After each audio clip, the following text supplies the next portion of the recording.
So this morning we are going to speak about the altars of God.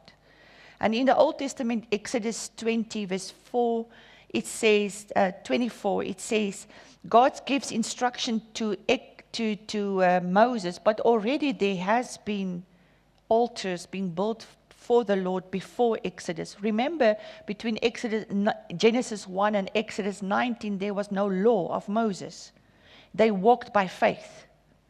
So there was no rules, regulations. There was just a continuous communication and relationship with the Lord God Almighty. Genesis 1, Exodus 19, no law. When God called forth the Israelites and they disobeyed him, he gave the law. Okay? Otherwise, we walk by faith. And now we are back into faith. And we are governed by the Spirit. We are not governed by law. We are not governed by the ritual and the outward rituals, but we are governed from the inside by the Holy Spirit. So he's our governor. Say with me, Holy Spirit, you are my governor. And you govern me. Amen. So God gives instruction in Exodus 20, and he gives through Moses, and he says the following: an altar of earth you shall make to me. Listen, an altar of earth. What kind? So it must be from the earth. Okay? It must be earth. You shall make to me and sacrifice on it your burnt offerings and your peace offerings, your sheep and your oxen, in every place where I record my name. So there's instances, in every place I record my name and cause it to be remembered. Say with me, remembered. I will come to you and bless you. And if you will make me an altar of stone, you shall not build it on hewn stone, gekapte stene. For if you lift up a tool upon it, you have polluted it. Okay? So what is the significance here is that you cannot, what God is looking for is an altar of earth, natural. Okay? It must not be molded, it must not be hewn. It must be natural, because if I build an altar with gekapte stene, with hewn stones, then I can say, look of what I have built. My hands have made these beautiful stones, and I have put them together, and now I bow before the altar of which I'm part of. It's part of my effort. It's part of my labor, because I have built this. But if we just take stones that are natural and we put them on one another and we build an altar to remember where God, listen, where God has recorded his name. Where did God record his name? In the Spirit. You see, God remembers as much as you and I do. Oh, come on. You missed that one. God remembers moments in your life just as much as you do, because he recorded it. Amen. He recorded the moments you called out to him. He recorded the moments you stepped out in faith. He recorded the moments you cried out to him. He recorded it. If we look at Cornelius' life in Acts, does the word not say that his prayers and his giving became a what? A memorial before God? Amen. A memorial, what do you do? What do you put together? It became an altar, because an altar is a memorial. It is where you remember what God did for you. But also God remembers. He records it. In the Spirit, in the books of the Spirit, he records the moments that you have reached out to him. And therefore, you cannot build anything for God. God doesn't dwell in houses that is built with hands. And God doesn't visit altars that is built with your hands. Come on, church. When we look at the altar in the Old Testament, building an altar was a physical marker of a spiritual turning point.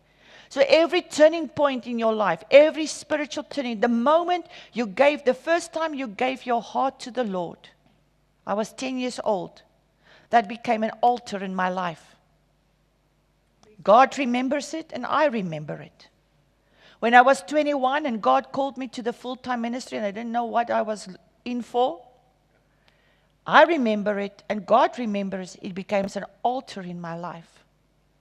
And the reason for this is that this altar was a sacred, elevated structure or space. It can be it's some place that you come up to or where you can kneel because it is elevated, it is lifted up. It can be something, a structure, or it is a space that you can step into, and that space is dedicated to the Lord, and it's elevated in the spirit. Are you with me? It does not need to be physically elevated. It is elevated because it is dedicated unto the Lord. It is sanctified unto the Lord, and it is there for worship. It is there for sacrifice, because the time that you gave your life to the Lord, that is a place of sacrifice, because you received the sacrifice of Jesus Christ. Amen. That's why it's an altar in your life. It's a marker in your life. Whom of you can remember the date and age you gave your life to the Lord? Let me see your hands. You remember it because it's an altar. You can revisit it. Because the reason for an altar is to revisit. If you forget it, it is a place of remembrance. Okay? And so it becomes a place of sacrifice. And it's a place of worship. But it's also a place of communion with the Lord. Because you remember, there are certain conversations that you and I remember with the Lord. Is it true? Can I hear? Is it true? There are certain conversations. And you remember them. You can remember some of them word for word. You remember the imprint in your heart. You remember the imprint in your spirit. Many times it came with a vision. And you remember it. And so the altars in your life becomes those places where you worship. You go back to that place to worship. You go back to that place to receive the sacrifice of Jesus. And you go back to communion to remember what was said. Come on, church. And so it becomes a designated meeting place. It becomes a place where you and I can meet God. Amen? And so in Genesis 35, we see 1-5, it says the story about Jacob. And then God said to Jacob, "Arise, go up to Bethel, house of God, and dwell there, and make an altar there to God." So this is on God's command. He said, go there, go back to Bethel, and build an altar for me, who appeared to you when you fled from the face of Esau, your brother. Now this happened in Genesis 32, and Jacob was fearful to meet Esau because he tricked him out of his birthright. Remember? He was a deceiver. He deceived Esau out of his birthright. And so he was fearful to meet Esau, and he prepared gifts, and he sent somebody in front of him. And so Esau met him with grace. And so God said to him, "Go back to that place where I met you and build me an altar." And Jacob said to his household and to all who were with him, "Put away the foreign gods that are among you. Purify yourselves and change your garments." So we're going to build an altar for the Lord. First of all, put away your foreign gods. Put away the foreign things that you worship. Put away the things that you sacrifice to. Because what is an altar? It's a place of worship. It's a place of sacrifice. Put away the things that you are communion with. And then he says, purify yourselves. Purify your hearts. Purify your consciences. And change your garments. Change your garments. Because we are going to build an altar for the Lord. Then let us arise and go up to Bethel. You don't just come and put stones together, church. You don't just come and you flaunt something together. You come with purpose. You come with the understanding, what am I going to do? It's going to be worship. It's going to be sacrifice. And we're going to communion. We're going to talk to the Lord and He's going to talk back to us. So we prepare our hearts. We cleanse ourselves. And we put on the right garment. I'm not talking about physical stuff now. Hey? I'm talking about spiritual things in the spirit. Take off that sackcloth. Take off that inferiority. Take off that rejection. Take off those things that is hindering you. Take off the religion. Take off the witchcraft. Take off the tradition. And change your garments. Because we are going to the altar. Amen? And so they gave Jacob all the foreign gods. He said, bring me your foreign gods. Bring me that car that you love so much. Come on, I can do with a car. Bring me the foreign gods. Bring me the things that you are spending so much time with. The things that you are worshiping. Because it's very easy in this life to switch from one God to another. Because all in the name of progress, all in the name of provision, all in the name of career, all in the name of ambition, all in the name of chasing money, you can easily miss God. And it can easily become your God. Because what do you worship? What do you offer to, sacrifice to? And what do you commune? What comes out of our mouths when we talk? Amen? And so they gave Jacob all their foreign gods, which were in their hands, and the earrings which were in their ears. And Jacob hid them under the terebinth tree, which was by Shechem. And when we look at the altar, and coming back to the altar, we come to a place where we understand that the altar of God, that place, we remember God's faithfulness. We remember the forgiveness or the atonement. And also, in this altar, around this altar, there are principles of purity. You cannot bring these things into the presence of God. You cannot bring the things of the world into the presence of God. There's principles of purity when it comes to the things of the Lord.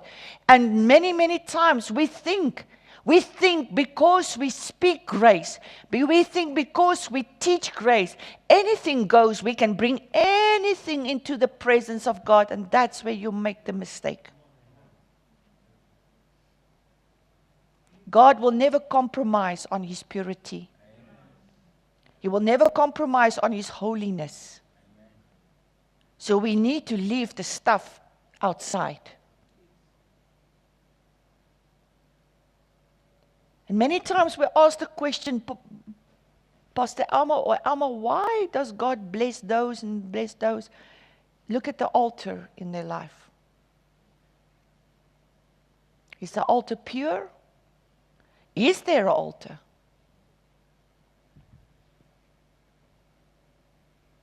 And so when we come to God's faithfulness and the encounters, I revisit the altars in my life. Whenever I face difficulty, whenever I face extreme challenges in the natural, I determinedly went and visit the altars in my life. I have to. Because it's there where I remembered. I remember what God did for me. I remember how I felt, and I remember how desperate I was. I remember how darkness was surrounding me. And I remember the times, every time He broke through, every time He provided, every time He healed, every time He restored. Come on, let's give God a hand. Because He did it for you too. Every time. And that's why it's important to record it. God's recording it, but are you recording it? Are you writing it down with dates? If you go back in my Bibles or my books, I can show you the dates. I can show you what happened. I can show you the scriptures. Because I need to record it for myself. Because every time because this life, church, is not moonshine and roses. I wish it was. Maanskyn en rose. It sounds very good in English. Moonshine. I know what's moonshine, but that will also help, okay? Amen. But we remember. You have to remember. You have to revisit where you remember the faithfulness of God. Where you remember that, it was not natural things that helped you through. It was not a man that came to your rescue. It was not a woman that rescued you. It was not the bank manager that rescued you. It was not your boss. It was not your spouse. It was nobody that rescued you, because you knew if God doesn't come through, I'm toast. Is it true? How many of you were there and are there now? I'm there. Right now, I'm there. Again. And we have been here before. Come on, church. That's why we need to revisit the altars. We need to remember. And we need to remember that God broke through. He helped us. Amen. And that these altars were accessible. It was not hidden. It was accessible. It was built on high ground, or it was accessible. So you and I can go back and see and remember and taste again the goodness of the Lord. Amen? It was strictly prohibited to build altars to false deities, gods, gold and silver. Because that's why God rejected also the golden calf. Because they made it. Even if it was a clay horse, it would have not been acceptable because they made it. That was not the instruction. And it represented a foreign deity that represented Egypt. And so that's why God was so angry that he caused such a thing. You can go and read it. Because the altar, we cannot build any altar to any other god, or gold or silver. You cannot build an altar to Mammon.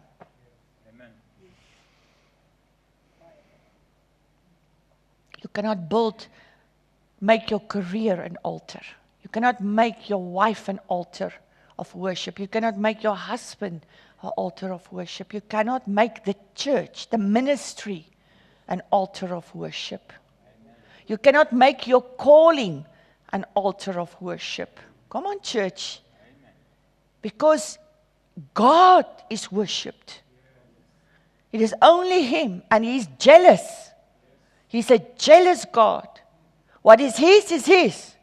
And let nobody mess with that. Even you yourself, you cannot mess with what is you and your calling and your ministry and your wife and your husband and your children and your career and your ambition are God's. You belong. You are His. You're His son. You're His daughter. Are you okay? Dit is baie stil. Hy kry hier 'n koud. Nee, is julle reg? Remembrance. Altars were frequently built to commemorate a profound life-altering experience or encounter with God, to help people and future generations remember where God intervened, provided, or spoke to them. It's not just for you. It's for your children's children's children. Amen. And when we come to a more personal, and I've been already speaking about it today, the altar of God is often used as a metaphor of our heart. Because our heart, what is on your heart, is what you behold. What is in your heart, you behold. Because what is the heart is full of, the mouth runneth over. So what is in your heart, you are busy beholding. So what is on your heart? Because what is on your heart will come out of your mouth. And what you behold, you become. If you just think about money 24/7, that is what you are beholding. If you're just thinking about sex 24/7, that's what you're beholding. If you just think about yourself 24/7, you are selfish and self-centered, that's what you are beholding. If you only think about your needs, that is what you are beholding. And it will come out of your mouth. If you are negative in your heart, that is what you are beholding. It will come out. Every word that comes out of your mouth is negative. It is criticism. There's hopelessness. So what the heart is full of, the mouth runneth over. So what is full of the heart you behold. Because only what I behold is on my heart. Come on, church. Amen. If I see only the need and I see the darkness and I say, oh, Here, wat gaan van ons word? And every moment I behold that is what is in my heart. That is what I speak. That is what I speak about around the braaivleis. That is what I speak when I'm with my husband or with my wife or with my friend. If we have coffee, what comes out of my mouth? What I have in my heart. What I have in my heart, I'm beholding. If I behold Jesus and I behold the Word and I behold the hope and I behold faith, that comes out of my heart. We will sit and say, it is, Here, weet nie wat gaan gebeur nie. But the next thing is, but the Word says, but God is faithful, but God is true, but God will not leave us. Come on, church. That is showing you what I am beholding. I can sit 2 minutes in your conversation with you and I know what you are beholding. Yes, amen. Kar het alweer gebreek. What are you beholding? Because what the heart is full of, the mouth runneth over. So yes, the car broke, but yes, my husband, but. Yes, my wife, yes, but the children, but my career, but my money, but. What does the Word say? Amen. So what is on the heart? Your heart, the Word of God says, guard your heart above anything else. Because out of your heart is the source of life. So if you push down the source of life, he says, bewaar jou hart meer as alle dinge, want daaruit is die oorspronge van die lewe. So if you don't guard your heart, you put rocks into the well of your heart. You put sin, you put yourself, you put whatever the enemy wants to feed you, you put into your heart, and it stops the source of life. Because you have put stones and rocks into the well of life. And you wonder what's happening to you. Why are your hearts so heavy? The unforgiveness, the bitterness, the criticism, all the stones. That is why your heart is so heavy. But the moment we come to the altar and we surrender, we come to worship. We come to receive the sacrifice. God tells the stones out of our hearts. But some of us love these stones so much because it identifies us. Yeah, you love your past. You love what they did. Because that's what you are talking about. You are complaining constantly about the past. Because it has become your identity. Come to the altar. There's an invitation today in the Spirit. Come to the altar. And God says, and I will replace the spirit of heaviness. Come on. Come on. We'll take the spirit of heaviness. Your heavy heart. And sometimes that heaviness is legitimate. Sometimes that heaviness is hurt. And sometimes that disappointment. And sometimes it is how you feel. But I cannot live with a heavy heart, church. We cannot walk with a heavy heart. Because God, He binds up the brokenhearted. It is by the Spirit that He can bind up your heart that is broken. You become what you behold.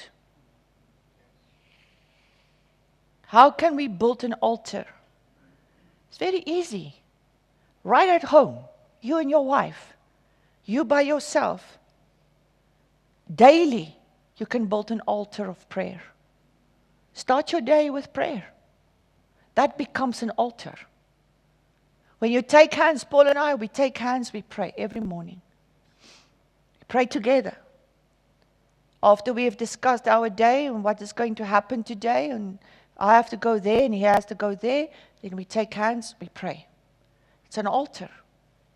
It's a place where we come to the Lord of worship. Lord, we need you. We need your wisdom. We need your guidance. We thank you, Lord, that we are sacrificing. We lay our will, our plans, our purposes, everything, Lord. Let your will be done. Let your kingdom come. Because that is a sacrifice. Receiving the blood of Jesus, receiving the guidance of the Holy Spirit, and also just communion with God, talking to the Lord. So you can build an altar daily in your prayer life, in your house, in your workplace, in your business, in the school. It doesn't matter, because the heart is the altar, and where you go, your heart goes. And where your heart goes, you go. Where your heart goes, you go. Where you go, your heart goes. So if you have a prayer altar on your heart, what is coming with you? The presence of God. Amen? It's easy, church. Religion complicates God. Religion makes God complicated and difficult. You know, he says, you must become like little children. Then you will enter the kingdom of God. God does not complicate himself. It is the modern day church. It is tradition. It is religion that complicates God. Where your heart is, you go. Where you go, your heart goes. And if your heart is right with God, God is with you. Come on. So build that altar. When last did you take your wife's hand before anything else happens the morning? When did you offer the day unto God? When did you dedicate? When last did you dedicate your day unto God? Even just quietly, Lord, I thank you for this day. But when we are in need, when there's trouble, altar too. Very quickly. Why not just having this communion with God constantly? Why just take God with you? Take him with you wherever you go. He's not heavy. He's not heavy. It's religion that makes God heavy. He says, my yoke is easy and my burden is light. Learn from me. God is not heavy. You know that song? Van my brother, it's not heavy. Iron? No. Ek dink ek is op iets, maar ek weet nie waar ek nou nie.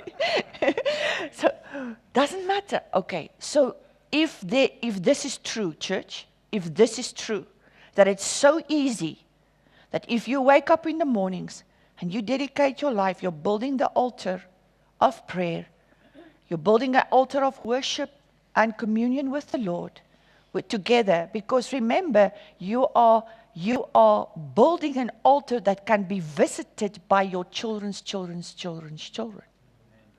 You're not just building an altar that you can visit, okay? Your loved ones can visit that altar in the spirit. The prayers of my mom and dad is still echoing in my life, and in my children's life, and in my children's children's life. Come on. Prayers, spirit prayers do not die. Prayers, honest, heartfelt, true prayers don't die. They echo in the spirit. That's why God says, build an altar so that the future generations can come and visit it. Here Jesus, hoor julle wat ek sê? Your prayers can be the memorials that God goes back and visit them on your behalf when your children is not walking in truth. because of your prayers. When you prayed, God remembered. He's recording your prayers. And if your children is out of the way and they are wayward, God remembers your prayers. And He will visit your children, your children's children, and their children on the behalf of your prayers. Amen. Because your prayers don't die. Build an altar. Build an altar of prayer. It's not for the grocery list. God, I need this, and need this, and I need this, and I need this, and I need this. And if you can do this, it will be great. Thank you, Lord, thank you, Lord, thank you, Lord. Build an altar of worship, sacrifice, and communion. And God will record it, and He will revisit it. So when it comes, if this is true church, then we need to protect the altar. There are different ways and there are different altars. When in this ministry, this is the altar where I'm standing. It's not a physical thing, it's a spiritual thing. This pulpit or this space here, it is dedicated unto the Lord. This is, I need to protect it. That's why not everybody or anybody will stand here and preach. It's my responsibility to protect the altar in the ministry, in the church, so that I can see and hear what goes out. Okay? So we need to protect the integrity of the altar. And to keep it sacred, to keep it pure. So you need to protect your house altar. You need to protect it and keep it unto the Lord. Don't swap and change it or push it out. Keep it sacred unto the Lord. Make sure that the spiritual life of that altar is pure and genuine and properly aligned with God. Don't do it ritualistic. Segen Vader, segen Sop, nog 'n bogger in die kot. No. You cannot do these rympies. You cannot do these rhymes. You know? What are you praying? Ekskuus julle, ek weet nie waar dit vandag gekom het, maar dit kom van kleins af. Ken julle daai een? Segen Vader, segen Sop, nog 'n bogger in die kot. You don't rhyme. Klink jou gebed soos gister en eergister en die dag tevore. What is in your prayers? Keep it pure. Keep it holy. Keep it real. Amen? And if you don't know what to do, tell Him. Say, Lord, I don't know what to do today. I have no clue of what is going on in my life, but I know you because I have altars to revisit where you have shown yourself faithful to me. You have altars where you have healed me, you have protected me, you have provided for me, you have gave me counsel, you gave me clarity, you gave me a promise. I have those altars in my life. Even if I don't know where I am, if I'm tussen die boom en die bas, I don't know where I am, but I know where you are. Amen. I know where you are because I remember you. And the same applies to the church altar, the altar in the church where we preach, and the leadership of this church. It is our responsibility to keep the altar pure, to have no foreign influences or weird doctrines or impure doctrines flowing from this pulpit, because it's important. What do you eat?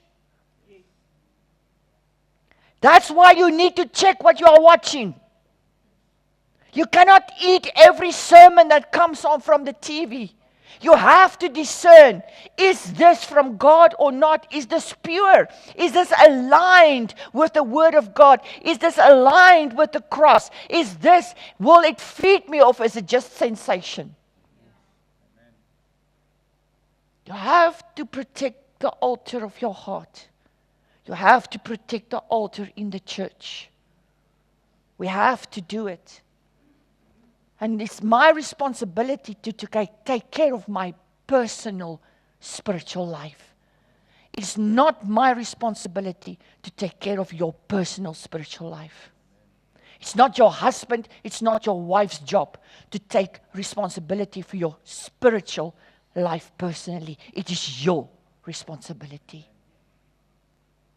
I can pray for you and you can pray for me and we can pray for one another. But in the end, I need to pray.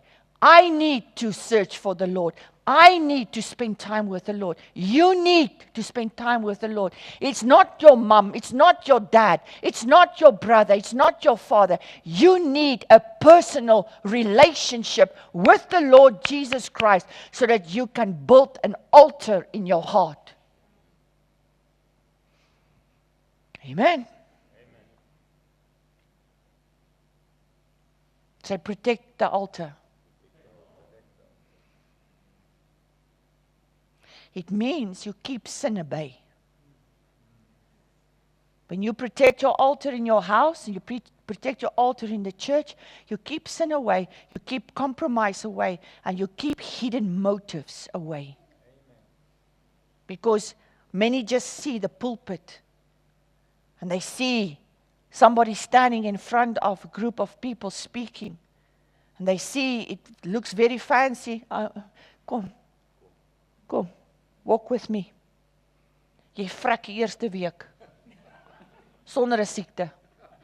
Genuine, you will die if you're not called truly by God. And if you don't hold your heart, you will die. It's not glamour. It's not a celebrity. It is a life that is sacrificed unto God in all conditions, in all levels of life. You are ripped open to your core, just like He was. Amen. So we keep it pure. And then also, the same on that stage, we guard the purpose of worship. What is the purpose of worship? It is the same as the purpose of preaching. It's to build up the body. We don't have celebrities. We don't have, a show. We will not ever have a show. As long as I'm living, we will not have a worship show. Because it is to worship God. We need to worship God. I don't care if you want a worship show. I don't care if you want a worship show. You need to worship God. What we want and what we need is different, church. And you can have smoke, and you can have lights, and you can have the most beautiful voices, but if the anointing is not there, it is dead as a doornail. If you cannot step into the anointing without the smoke, without the lights, without the correct sound, it's not going to help you. That is not what is making the difference. The difference is what is in your heart. What is the altar of your heart? This is the place of worship first. This is the place where I teach and preach first to myself. This is the place. It's not the smoke that brings the anointing. It's not the lights.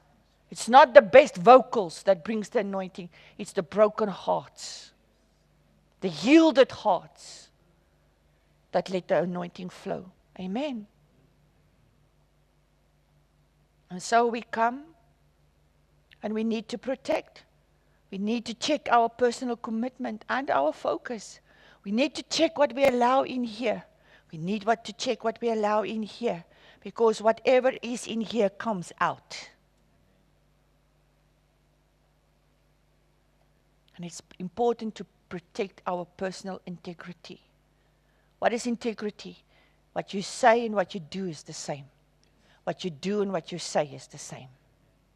You don't chop and change here in the middle. You are saying your yes is yes and your no is no. There's not a switch around.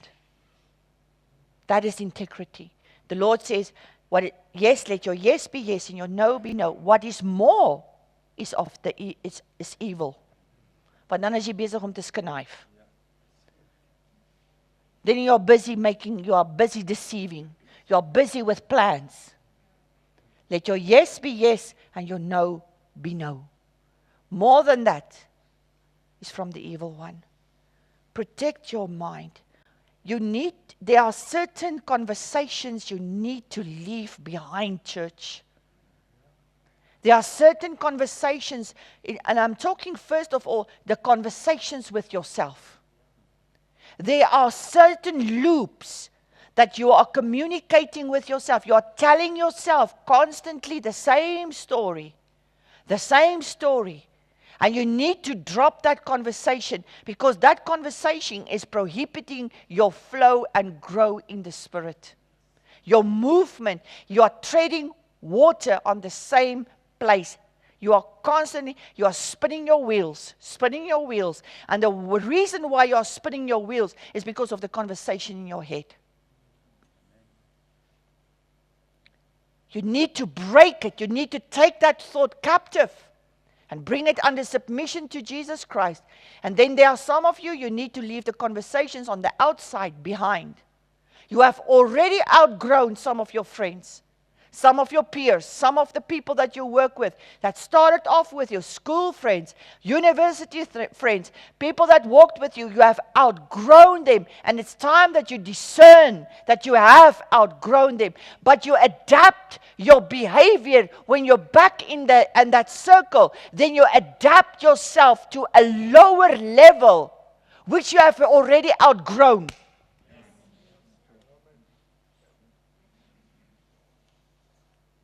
Stop it. It does not bring glory to God if you compromise on what you have become. You have become a little more like Christ. Christ is being seen in you more and more. It's become clearer and clearer and clearer. Now you step back into that conversation and suddenly you're the opposite. Let your life be an altar to God. You have outgrown those things. I've realized that many years ago, I went for a visit to my family, and suddenly I'm this different person. Suddenly, I'm the clown of the classroom, because it's what they expect of me. Sis, doen dit. And then I become this person. And when I walk away, I felt this emptiness within me. I felt I have grieved the Holy Spirit. Yeah, because I've betrayed. Thank you, Annette. I've betrayed who I really am. And slowly but surely I became more and more aware of it, and I realized what I was doing. Because suddenly I adopt a mannerism of a dead person that is no longer existing, because that Elma is not living anymore. But I compromise because I know that is what is expected of me. Yes, a false alter ego. She's dead. She's dead. Leave her. Protect. Say with me, protect, Lord Jesus. Let me protect my mind. Let me protect my heart. And let me keep my commitment to you, Lord. If there's one thing this world is lacking, it's commitment. Really.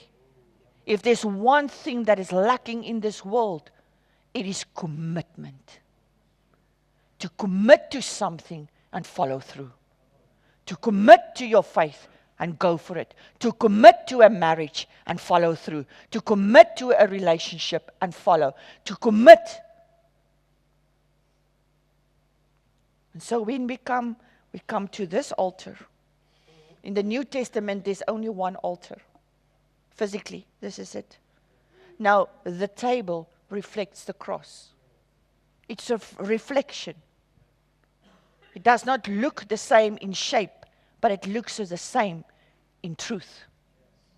Because that is where the blood flowed. That is where the body was broken.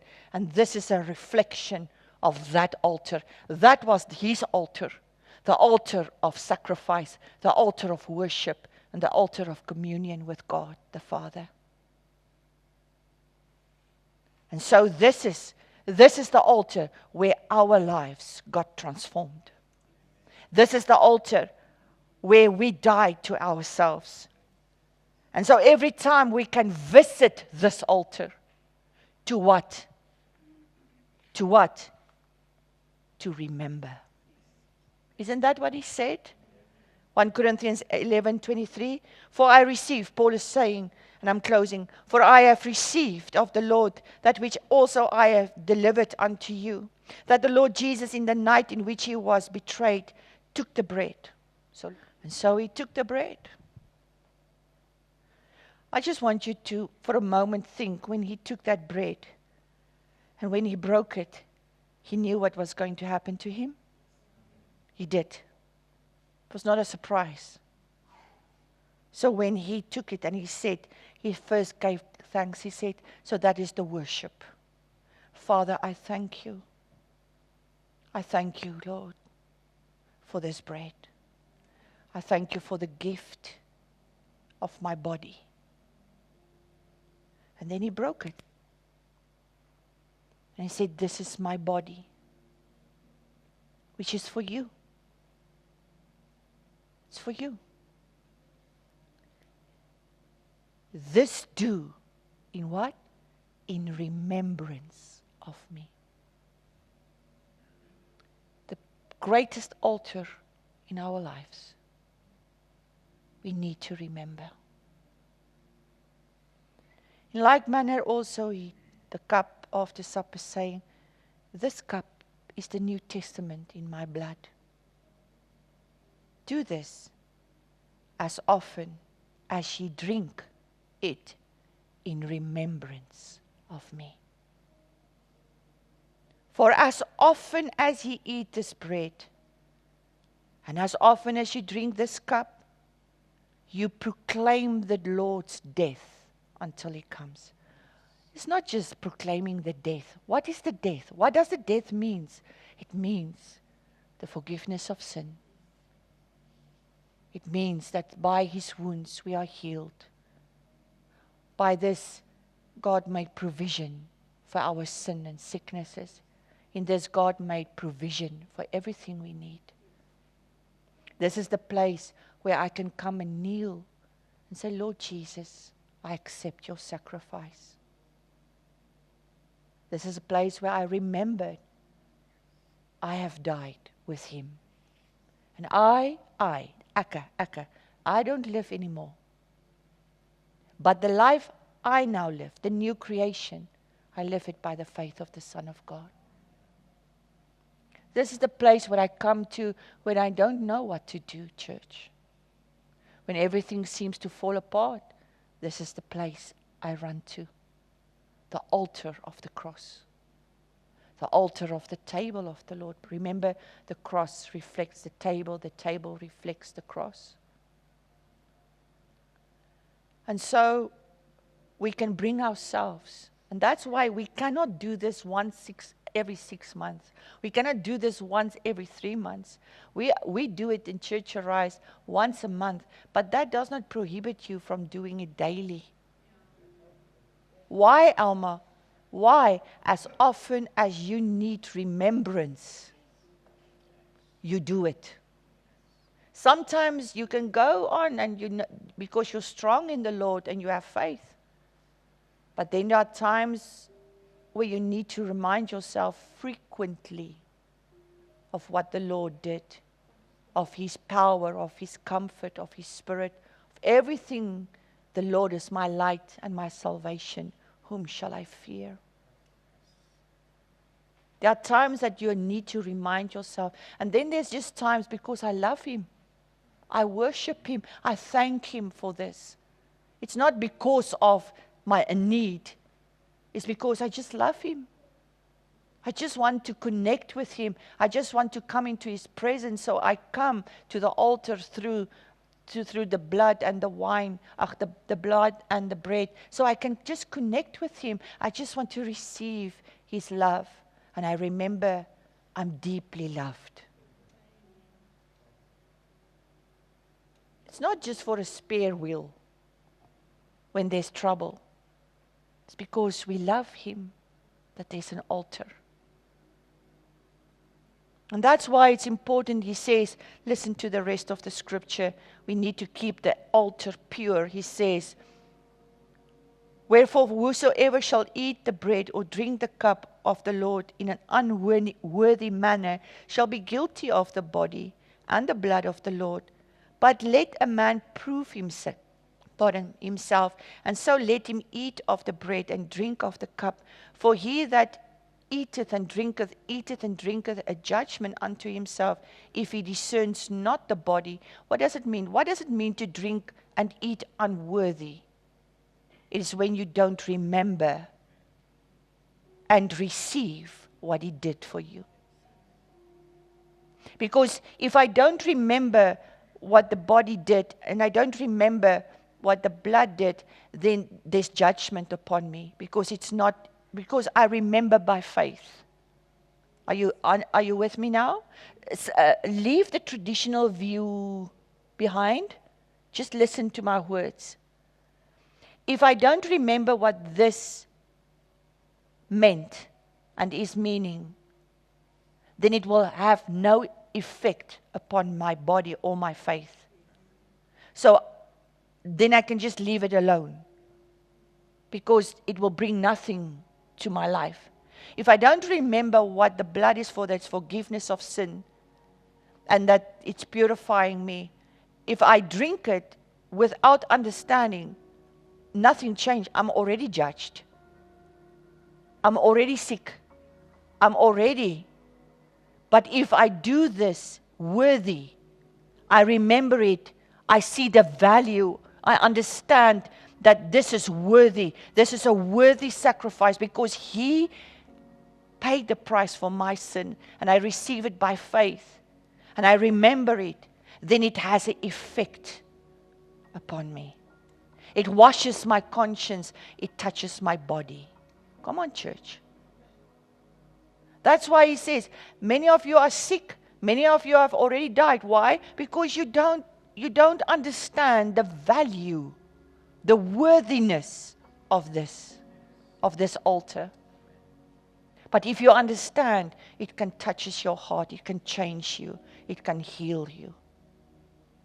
So if there's no understanding, there's no faith, it is unworthy. Leave it.